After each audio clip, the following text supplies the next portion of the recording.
Il-weda kienet illi f'Għawdex ikun hemm 300 student tal-mediċina fl-iskola Barts, iżda wara sentejn hemm biss 59 student. Kienet it-Times illi llum żvelat din l-informazzjoni f'paġna 4 fejn intqal illi kelliem għal Barts f'Londra ikkonferma illi f'Għawdex bħalissa hemm 59 student li qed jattendu l-kors fil-klassijiet li ġew konvertiti ġewwa sixth form fir-Rabat. Dan għaliex il-bini tal-iskola medika waqa' lura b'sentejn.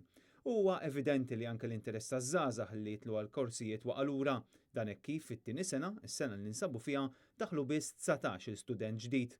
Il-ġimgħa li għaddiet il-Ministru tas-Saħħa nnifsu kellu jammetti li x-xogħol fuq l-iskola medika Barts għadu imwaħħal fit-tielet solar, iżda skont Fern dan huwa progress. Bini ta' Barts, mek waslu fit-tielet solar, saqfu tielet solar, ġifieri min imur Għawdex jista' jara bajneh il-progress li għaddej. Stqarrija li saret mill-Ministru Fern ftit tal-jiem biss wara li fil-Parlament sar magħruf li d-data ta' tlestija ta' dan il-proġett reġgħet ġiet posposta s-sena d-dieħla, għalkemm ma tmemmx data preċiża meta dan il-proġett se jkun konkluż.